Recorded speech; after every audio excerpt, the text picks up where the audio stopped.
Good evening. Welcome to Seaside Center for Spiritual Living. This is our Wednesday night meeting, Practicing the Presence, Going Within. And the service tonight will be led by Reverend Bill Salisbury. We have a lot of announcements tonight, so get your pencil out. On July 30th, that's 1 week from tomorrow, Dr. Jim Turrell will present by film and lecture a series, Time to Leave. It's for those dealing with terminal illness and also for family and friends. That's starting on July 30th at 6:30 p.m., not a.m. The next evening, Friday, July 31st, the Seaside Sisters start an Earth Care series titled Love Thy Nature. That's a film series made by an Emmy-nominated director, Sylgzie Kobab. That's Friday night, 6:30 to 9:30 here at Seaside.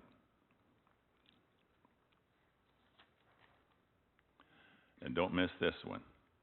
Who says there's no free lunch? Seaside Family Appreciation Day. Lunch will be served and music by Carl Anthony here on the patio. And that will be on Sunday, July 26th. The Board of Trustees is presenting this in appreciation for all the people of Seaside. That's Sunday, July 26th. And how about a comedy show?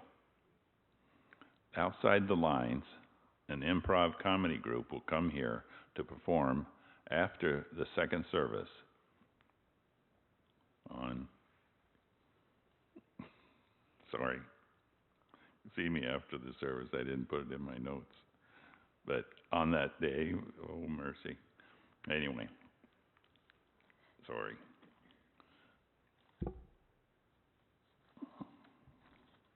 I don't have it here. One more, August 17th will be the Seaside Picnic. And that will be outside, and there'll be a barbecue, food, and fun. And that is August 16th.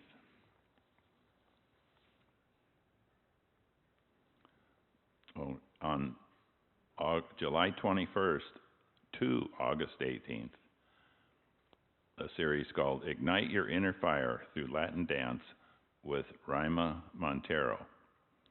That's 5 weeks. Well, the 21st was yesterday, so it's 4 more. And learn basic Latin dance steps and movement to promote the releasing of stagnant energy in the body, as well as uncovering any limited beliefs that may be in the way of expressing yourself. That's on Tuesday nights at 6:30. And every Monday from now until August 31st, the Deep Sound Meditation. Over 100 Tibetan singing bowls, gongs, bells, chimes, a harp, and a flute. That's to support the Nepal Earthquake Relief Fund. Dress comfortably, bring a blanket and yoga mat. A suggested love offering of $15. And another reminder, Lori Mack is collecting inspirational stories for her Wednesday night Going Within gathering. If you have an aha or an inspiration, or you have a friend who's had an experience that you could share with Lori, because as each of us is healed, we can share that, and others will be healed. And you can share that anonymously if you want. You can email it to sharemystorywithrevlorimac@gmail.com. sharemystorywithrevlorimac@gmail.com. And something to ponder. It is sure that those who hold grievances will suffer guilt, as it is certain that who forgives will find peace. And now, Aria, sorry.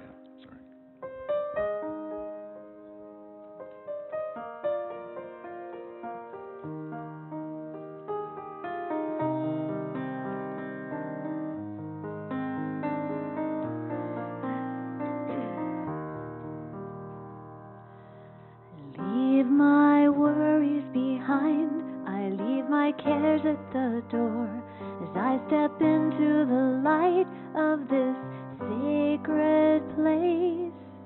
I gently open my heart, I humbly offer my soul as I step into the love of this sacred space.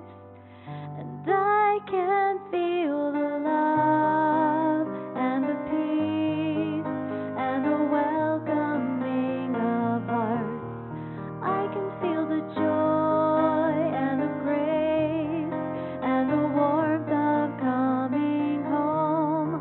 I can feel the love and the peace and the welcoming of hearts. I can feel the joy and the grace and the warmth of coming home.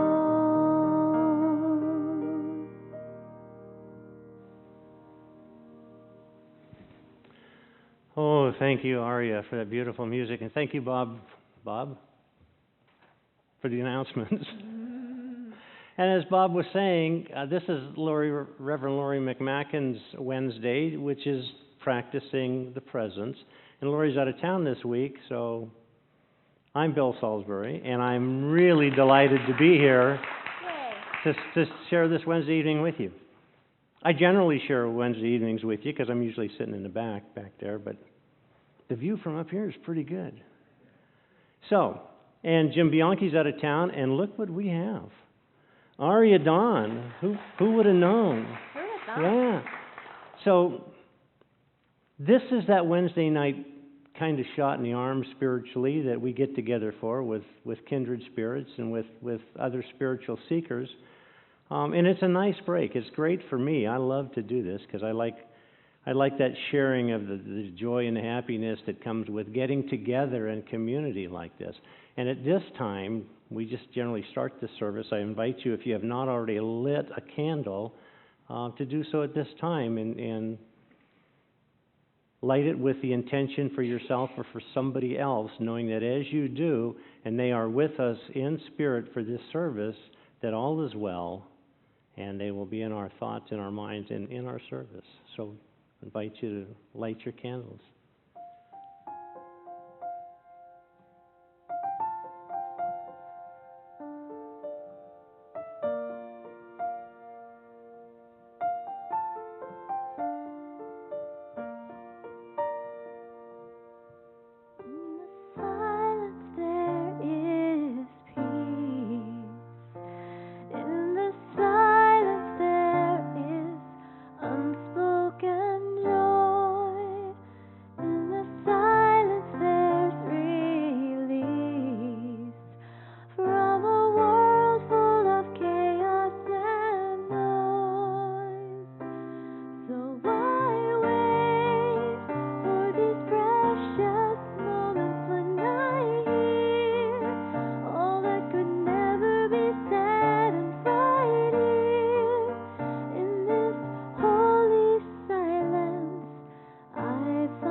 So this is the time of the service where we go into silent meditation.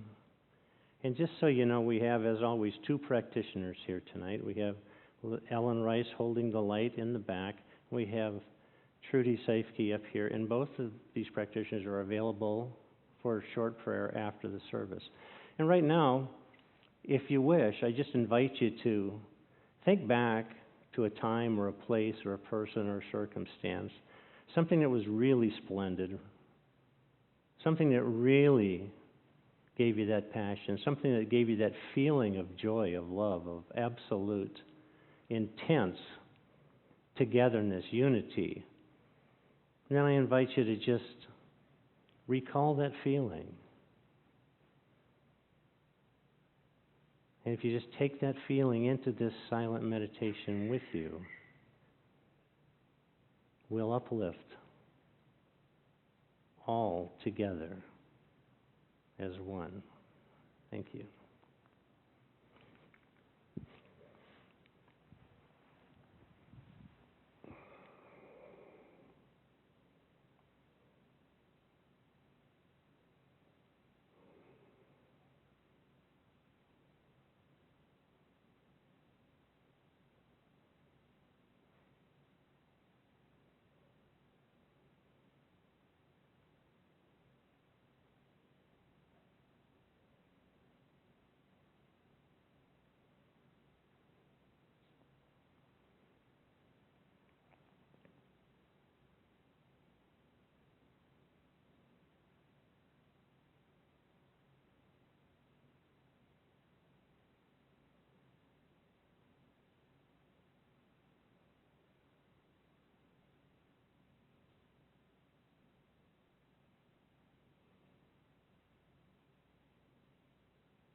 remembered it. Okay.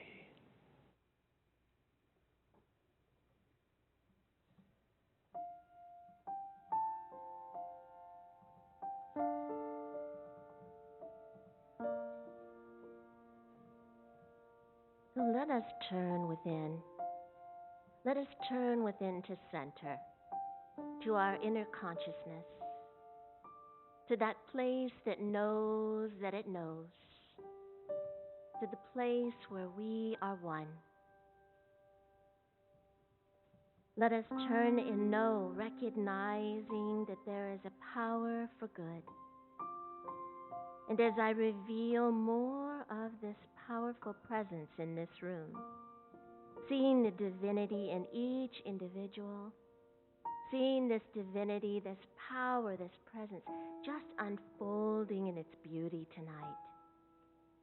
And just really feeling the heart chakra opening with intrigue and curiosity, coming here this evening, knowing that something nudged you to come. Something big and beautiful in your life, and perhaps this being, this idea is God. And so it is with this unfoldment of certainty that this evening is just unfolding in its perfection, that it is creating the perfect service tonight. We just give thanks for this knowledge, thanks for the idea of Seaside, and the manifestation of each one here. And so I simply say, thank you, Father, Mother, God. And so it is. Well, good evening. My name is Trudy Seifke, and I am a practitioner here at Seaside.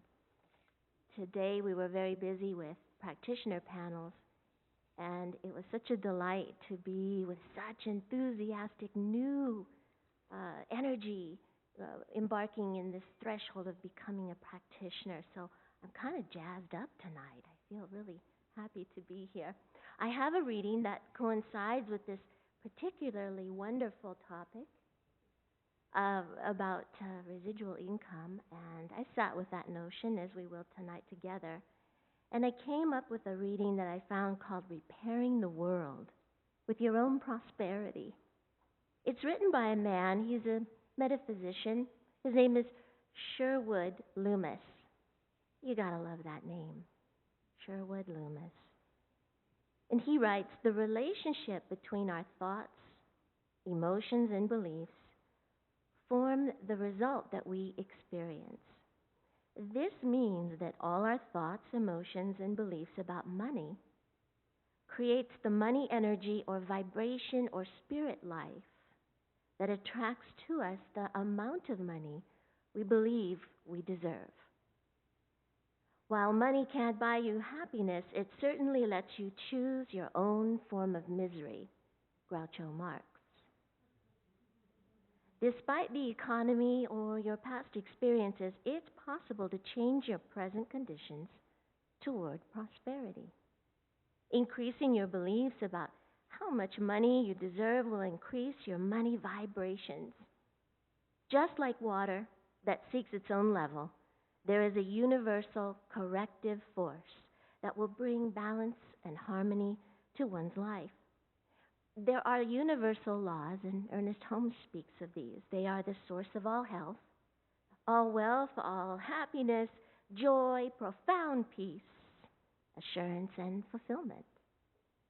And if these laws, he writes, of the other elements of life are true, then why would it not fulfill our prosperity quota? If you want to know what God thinks of money, just look at the people he gave it to. Dorothy Parker. So being prosperous or successful is not an easy task. It is a huge responsibility. And you must be well prepared for it. You need to change the way your mind thinks and perceives things, and being transformed by renewing your mind. Attracting prosperity is a state of mind which you attract the amount of prosperity you think you deserve. If you want to reap financial blessings, then you have to sow financially. Joel Osteen. spiritual and metaphysical money represents a form of creative energy. Our world is full of this life, nourishing energy. There's plenty for all of us. It is an expression of our life and not the measure of it. This flow of energy is what nourishes the life within us. It is vital to life. The source of all wealth is in the mind, and achieving total wealth and being able to enjoy unlimited riches is a matter of cultivating a proper attitude concerning prosperity. Anyone who lives within their means suffers from a lack of imagination. Oscar Wilde. The difference between religion and spirituality can make a major difference to our peace of mind and our inner peace. Spirituality is the solution, he writes, to global challenges, our personal needs, to cure our place of social condition and back into harmony with the divine. It allows us to live in the moment and change our old negative patterns and heal the wounds of the past. Spirituality with money will transform our relationships and allow us to raise spiritually aware children and resolve ongoing stress regardless of its source. In addition, we'll learn how to find life's purpose and how to achieve unconditional true peace. Do what you love, and the money will follow. Marcia Seintar. Amen, amen.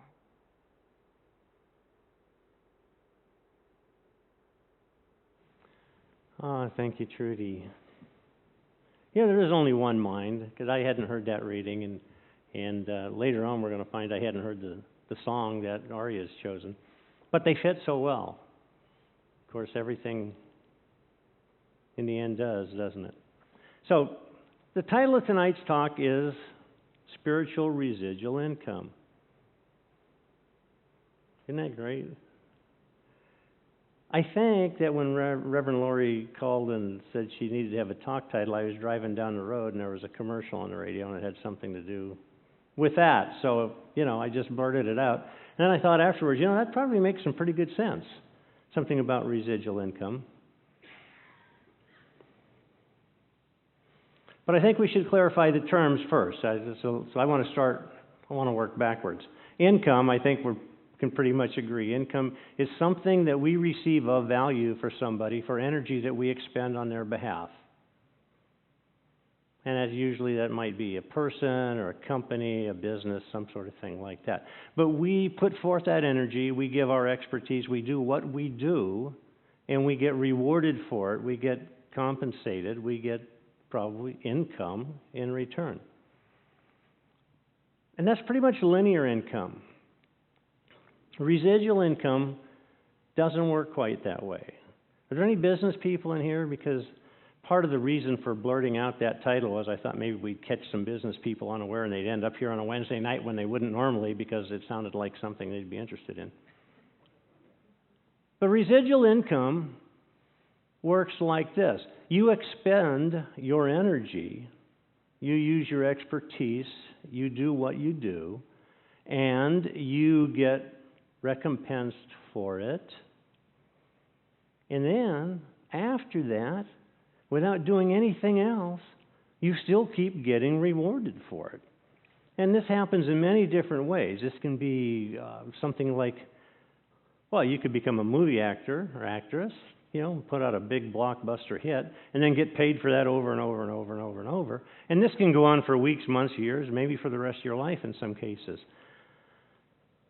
You might invent something, and then you keep getting rewarded for this every time somebody uses it. In the sales industry, a lot of times you sell something, and then as it renews each year, like insurance, for example, you've done really nothing but make a phone call. If that, people generally just renew it on their own, and you get that residual income. You get paid again for that. You haven't expended any more energy, but you're getting paid again for it anyway. Or if you have property and somebody says they want to put up a satellite tower, What else? You buy a building and you lease or rent it out to somebody.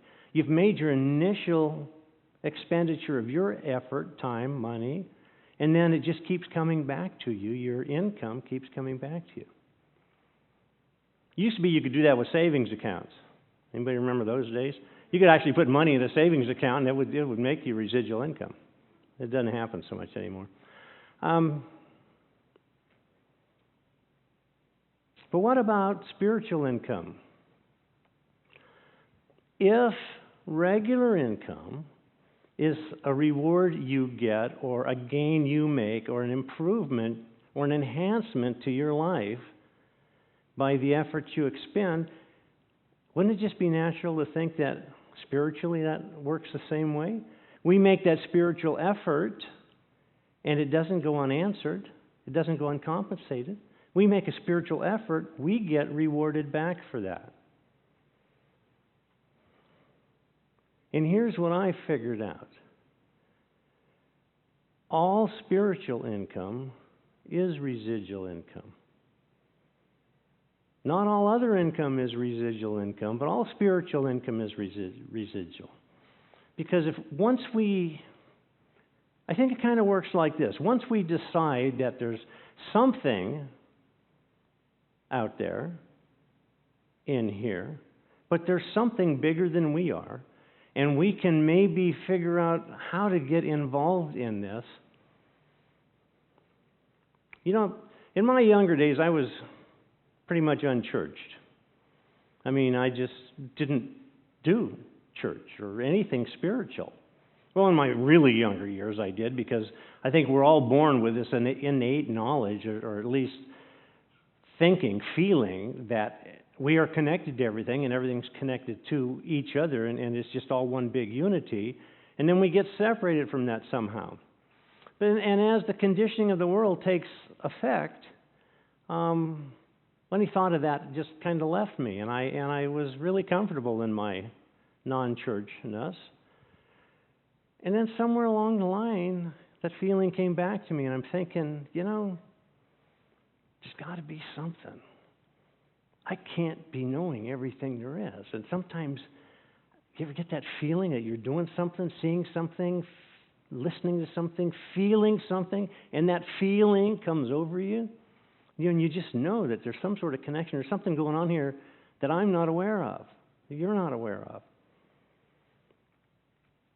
So, once you get to that point, if you're born into a spiritual family and you're raised spiritually from, all the way up, this doesn't apply to you. But you've already put in your time. You've put forth that initial effort. You just did it at a very young age. For the rest of us that didn't happen to, then once we make that decision and we make that first effort, that first step forward, what they say is you take one step toward God, and God just comes rushing to you. I mean, happiness. Happiness is watching us and waiting for us to give it a chance. And as soon as we do, it just comes barreling right down on us. And joy and beauty and love and truth and happiness, it's all the same. But we just don't just get that naturally. Okay?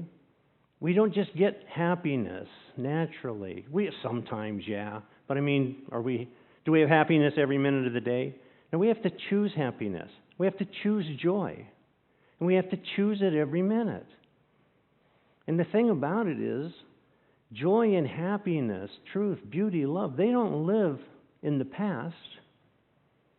And they aren't somewhere out there in the future. They're right here, right now. That's what we live in. And once we make the decision that we're going to live like that, we're going to surrender to this and accept it into our lives and know for a fact that there's a power out there, as our founder Ernest Holmes used to say, there's a power for good in the universe and we can use it. And once you do that, I believe you start laying the foundation for the entire spectrum of spirituality that is available to us. And that's the initial effort. At least that's the foundation of it. And then we add a little bit more, and we add a little bit more. And sometimes, there were days I had to talk myself into saying, you know what? It's all, God's all around. This condition, no problem. Okay? I'm not going to tell you about how big my problem is. I'm going to tell you about how big my God is, right?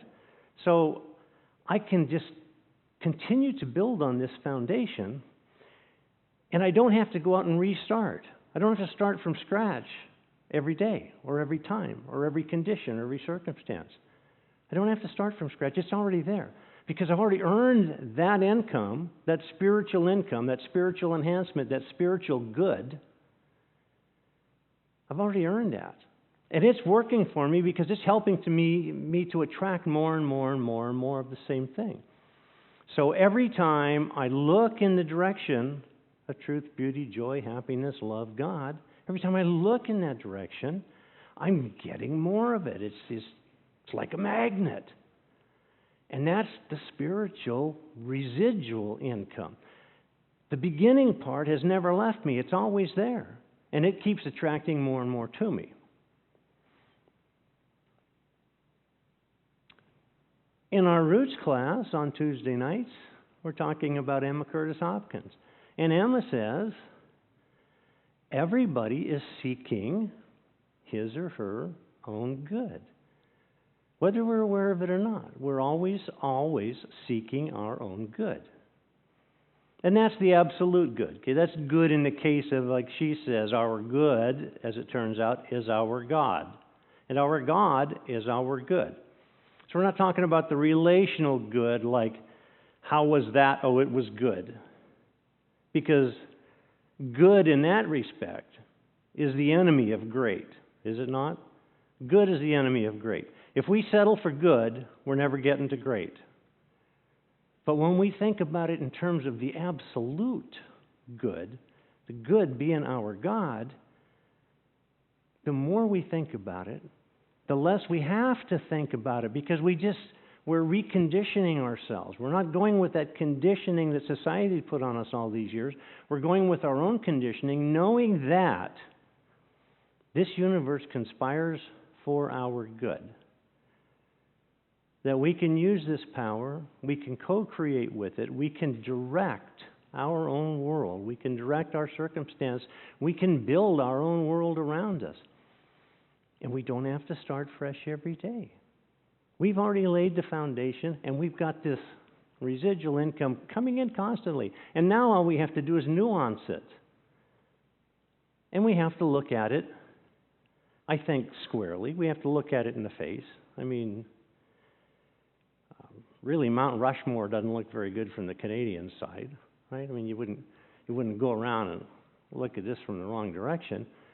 So as long as we're thinking about constantly bringing joy, bringing all God qualities into our life, then pretty soon we just start doing it without thinking about it. We've all known somebody who was just like magic, right? Everything went right for them. And we'd flock to them. You know, beautiful people, and everything always worked, and they always had the right answer, and life always went their way. They never got a bad bounce.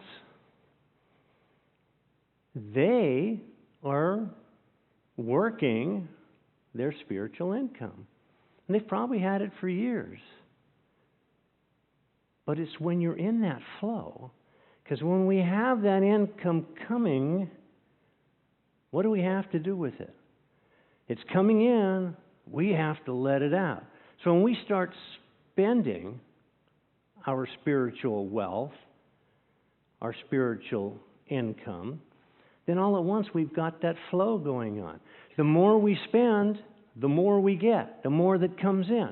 And then pretty soon we spend some more, we get some more, we spend some more, we get some more, and we keep doing it at this ever-increasing size and capacity.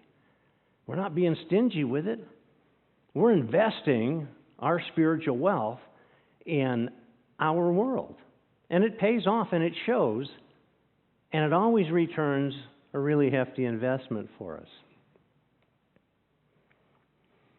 There's a story about the guy, because every guy walks his donkey, right? The guy walking his donkey across his land, and there's a spot where it used to be a well.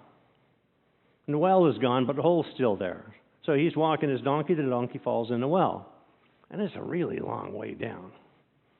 And he can hear the donkey braying down there, and he's trying to throw a rope down, he's trying to lower himself down. It's just too far to go, and he can't do it. But he's a compassionate farmer. So he grabs a shovel, which he probably had nearby, because you know how stories go. Everything we need is right there in them.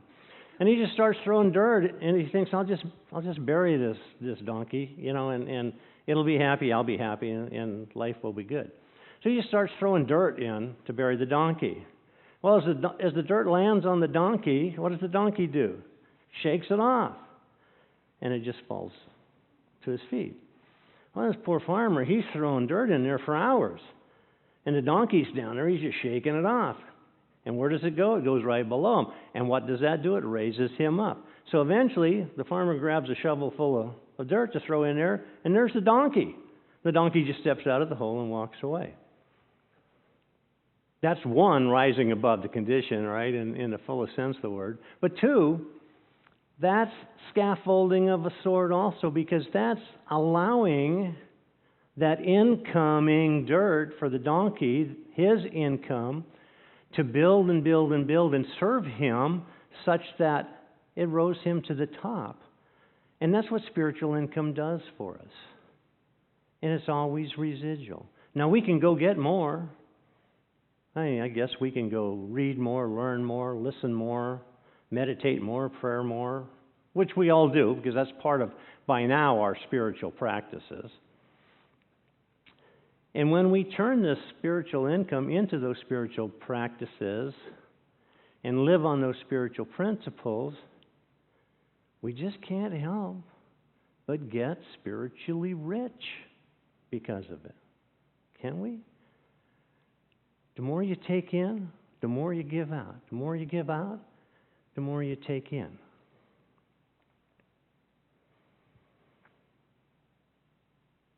And once you have that foundation laid, once you recognize that there's a power for good that you can use,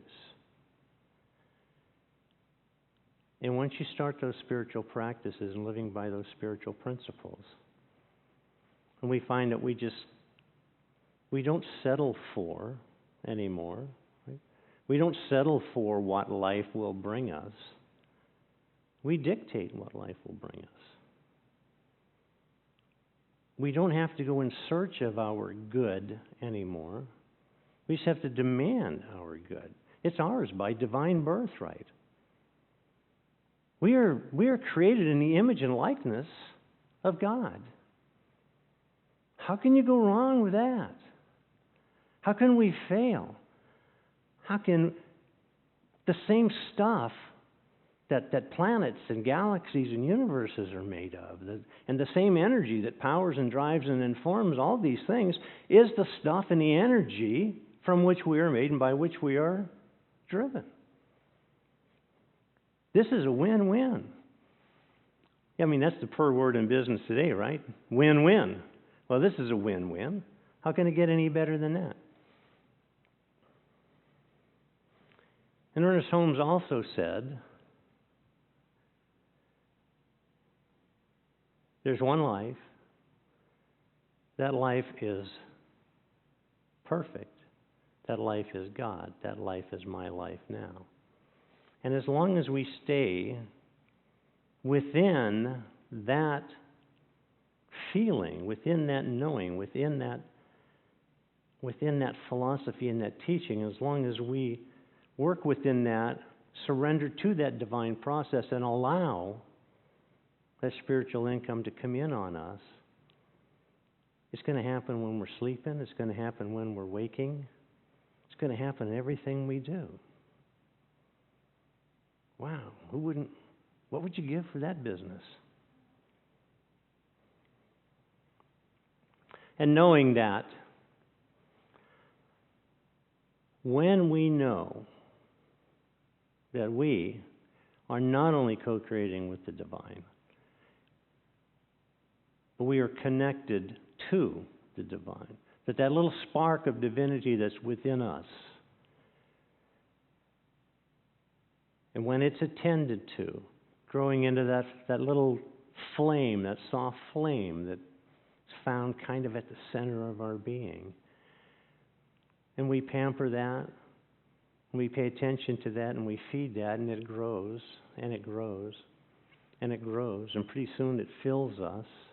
It fills us with that light that is God. It fills us from bottom to top, from front to back.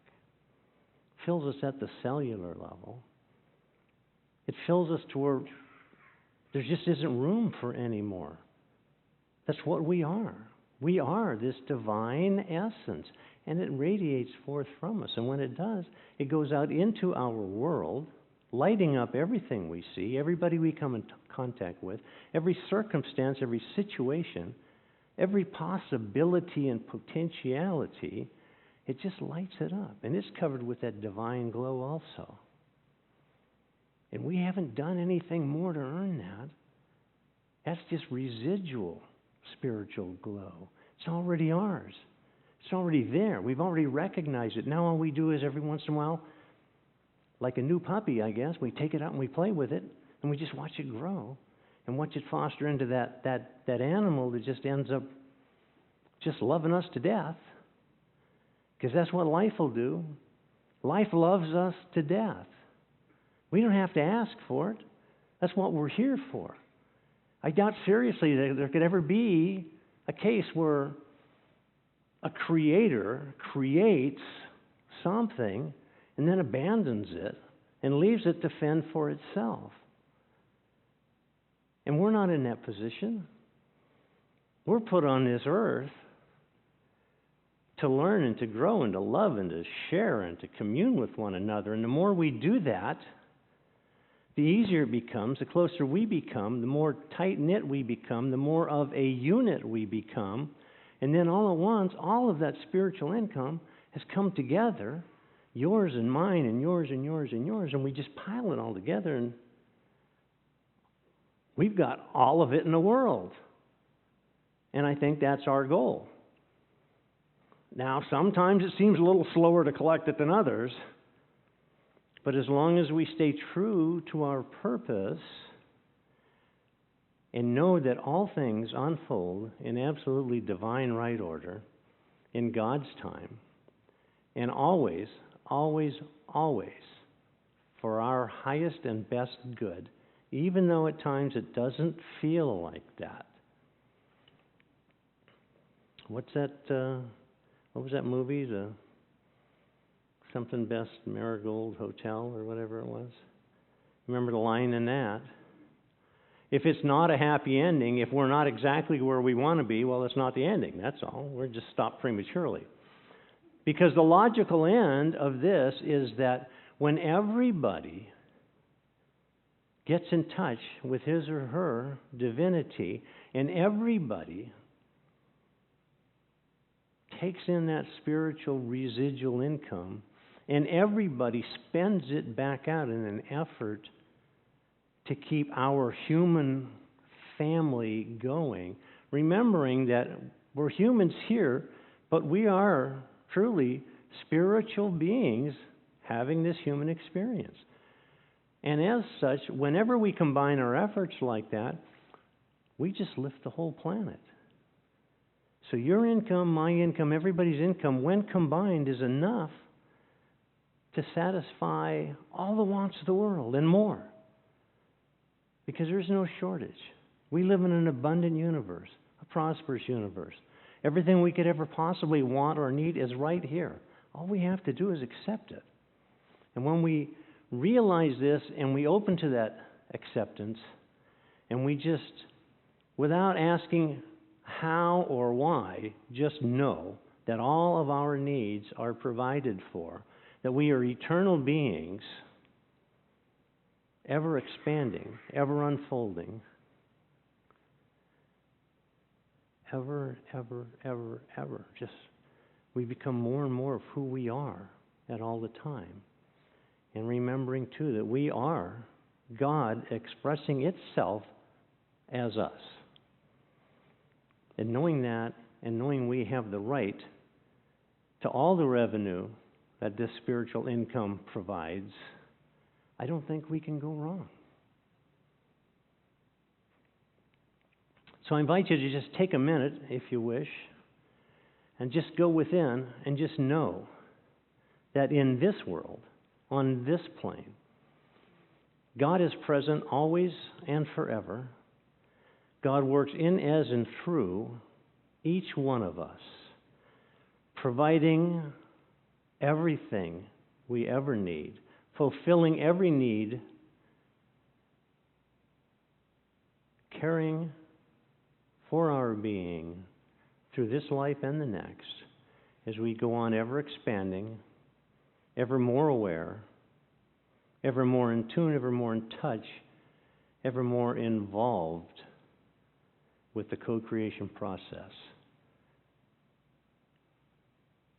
Each of us, together with the divine, forges our own being. And by the same token that it was said in Matthew that wherever two or more, or two or three or more, depending on which version you read, two or more gather in my name, I'll be there. I think that sells us a little short, because I think it doesn't take two or more. I think one of us at any time, anywhere, any place, any circumstance, one of us recognizing, surrendering to, and co-creating with God is all we ever need. With that in mind, and the gratefulness that that brings to my heart, knowing that all of our needs are met, that our income is always provided for us spiritually, it's just with grateful heart that I just recognize this and I release it. I release it to that law, knowing that as I do, it is already done. It is always ours. It is mine. It is yours. I just release this word. I let it go. And so it is. Thank you.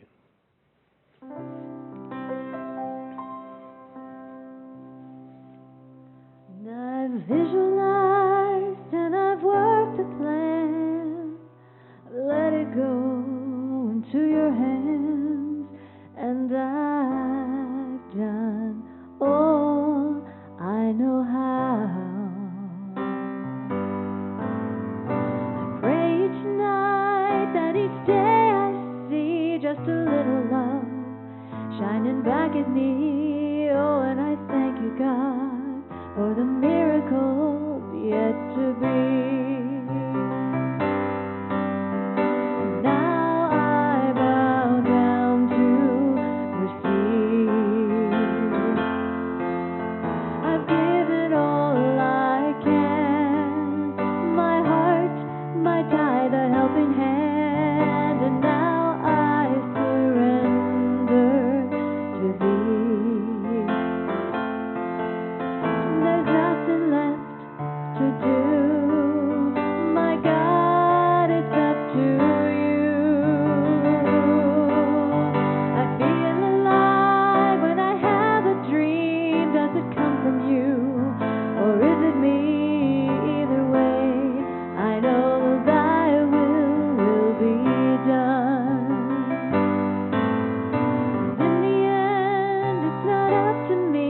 There's a greater plan, flowing gracefully, and I thank you, God, for the miracle yet to be.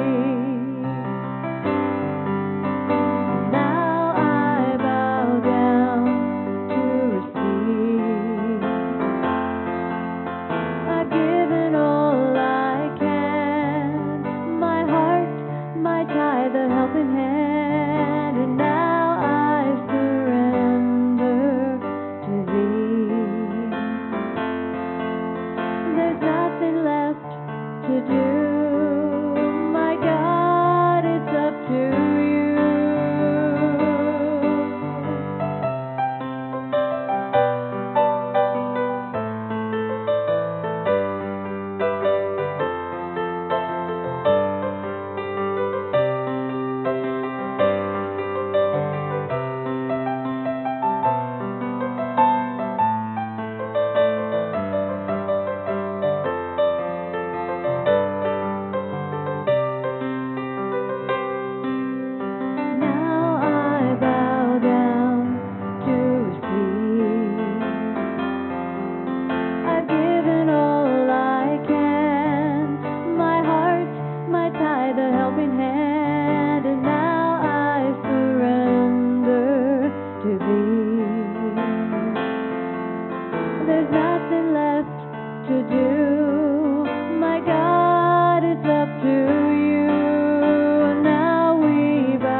Ooh, thank you, Arya. Thank you. So that brings us to our time of conscious giving. So if we can have the ushers come forward, please. And maybe we could have our prosperity affirmation on the wall. And just knowing that at this time, if you wish, you may just take out your offering, take out that part of that financial energy that you wish to include at the Seaside baskets for good, knowing that as we give, so too do we receive, and that everything that comes in through Seaside here goes to do work in this spiritual community and goes out to do work in the world at large also, the outside community and global outreaches. So just knowing this, as you hold this offering next to your heart, knowing that it's with warm gratitude, with love and appreciation and thankfulness that we have coming in such that we can allow to go out to serve those needs that we choose. If you just read the affirmation on the screen with me, freely I give, freely I receive. I am immersed in the universal flow, knowing my gift does good work in the world and returns to me multiplied abundantly.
So now, it's time for our circle of love.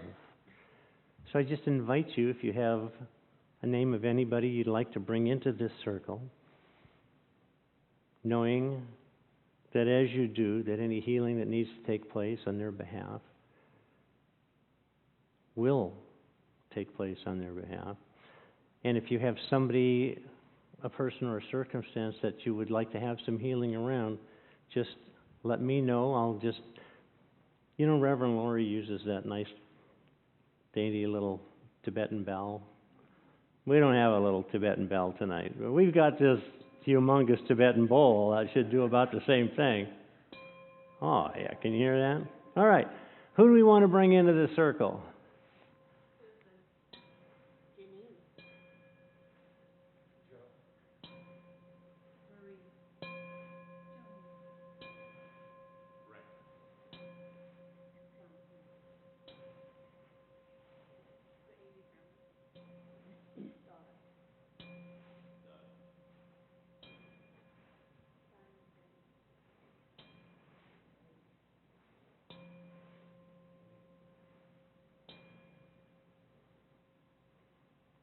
Great.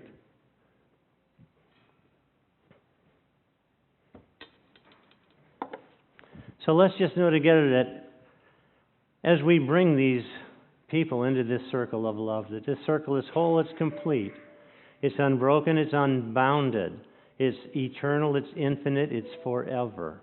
It is pure, true love, joy, beauty, happiness, unity. It is godliness, it is divine. And that each life is whole, perfect, and complete, and is healthy in every possible fashion. That is the truth of each of these people. It is the truth of each of us.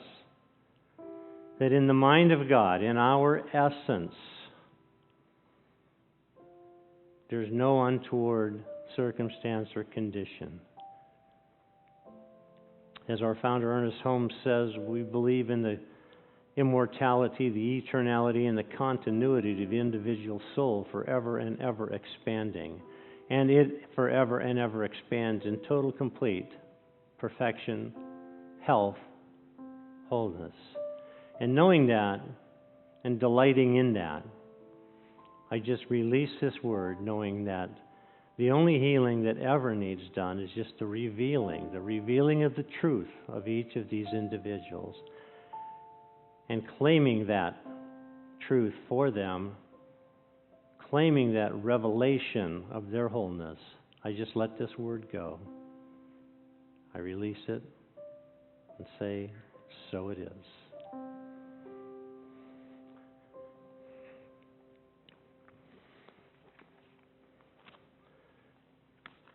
You got to excuse me while I look at my cheat sheet because there's a host of people that we need to thank.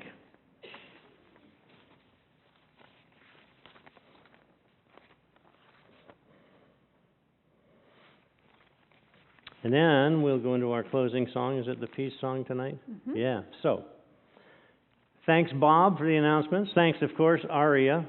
Thanks to our practitioners, Trudy and Ellen. Thanks to Melanie Bennett, Ed Reeves, Matt Berger, Tim Griffin, and Gregory Neville on the video, and Jenny Mills and Dennis Mills, and everybody and anybody else who had anything to do with this service. And remember that next week it'll be Reverend Debbie McDonald again with practicing the principles. With that, I just invite you to stand. Grab the hand of God on the right, grab the hand of God on the left, and we'll sing ourselves out of here. And as we do, I just invite you at the end of this song to go forth into this world doing what only you can do and expressing as God, as you, in only the way that you can. And in such a manner that people who do not know God, but who know you, will come to know God because they know you. Bless you. And we're not doing Blessed Always. Reverend Laurie sent me the peace song, so. Oh, okay. Oh, well. There you go. Let there be peace on earth, and let it begin with me. Let there be peace on earth, the peace that was meant to be. With God as our power, and love with all are we. Let us walk with each other in perfect harmony. Let peace begin.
Well, and that's not the words to the piece. She sent me